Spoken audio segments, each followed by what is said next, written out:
Yeah, the U.S. is way too political nowadays. And Yeah, I used to be really into politics, but and now it's like it's like being a fan of a football team, and your football team might suck, but you're still going to defend it with your life. It's yeah, like that's how it is with politics right now. Like it really is. no one looks at the other side of this. That's why I'm independent now because Hmm. I enjoy piecing from both the Republicans and Democrats to form my own opinions. And Yeah. if someone's on one side or the other, it's like hit or miss, and it doesn't produce any productive conversation. It separates people. That's why I don't like the political climate in the U.S. right now. Yeah, Yeah. I agree. Yeah, I don't feel like there's any party that completely represents what I like, what I believe in. Hmm. Because for me, I feel like a lot of the smaller issues are solved by, say, technological or medical improvements, for example. Like, no matter what happens, there will always be another issue to solve. If you're not making Hmm. any progress, if you're not growing in any way, and you think, okay, well, let's just solve all these issues first, it doesn't matter. There will always be more issues. It's the same thing like people were trying to come up with excuses not to like carry on with a skill. For example, I want to learn the guitar, but I don't feel like I'm in the right mood. There's always another excuse. Hmm. I feel like a lot of stuff like that is happening with just general politics. So I believe that more effort should be put into like fast-paced technological developments and stuff that will actually probably make some of these smaller issues redundant.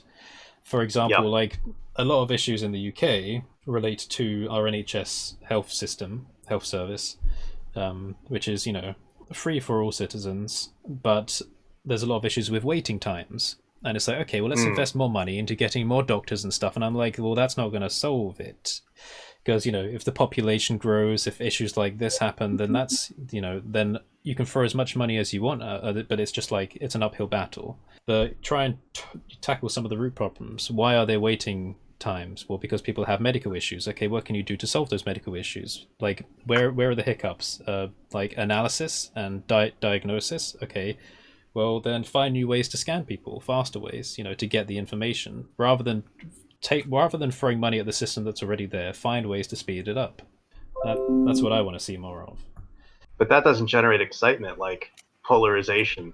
Yeah, So it doesn't get clicks, and it doesn't get attention. It doesn't sell newspapers, and I mean, yeah, not to be cynical, but you're right. I agree 100,000%. yeah. If Well, that's even a number, like like, look which at is it this not, way. So I but need I I need to agree. get an endoscopy, all right, and I'm booked in privately, so I'm paying for it. That's happening next month. There's going to be people on Hmm. waiting lists for months who are not going to have their cancers discovered, for a long time because Oh of this man, situation. So that's a problem. yeah, So why isn't there a way to like scan, assess the esophagus, the stomach, from home? Because we don't have the technology to do that, or scanners are large and they're expensive. Okay, focus on that, miniaturize it, come up with more effective ways of doing it so people can do it from their phones. a home use endoscope, perfect. Well, more like just scanning, because you can Yeah, already see scanning. you can already see changes like that on your phone. Hey, we got oxygen I know. readers.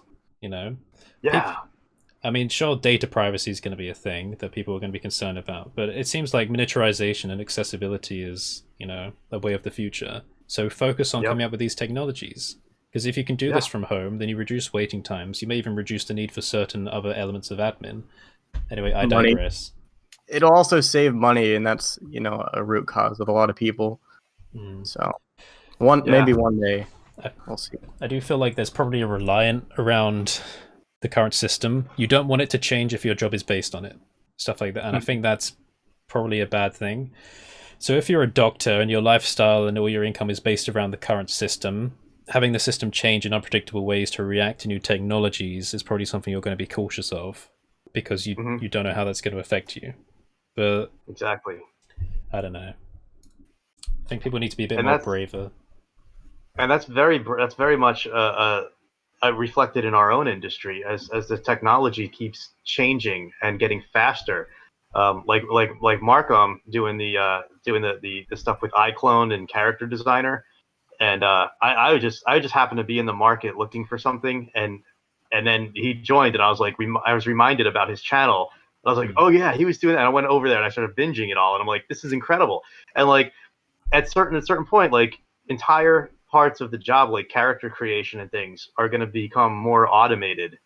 Yeah. And even with the tools, you'll still have people that are paid to do that kind of work. You know, like lighting algorithms. When PBR came around and these global illumination became feasible on workstations, it was awesome. And all of a sudden, like, you think, oh well, lighting is going to go away, the lighting department, but you just kind of adapt to those tools.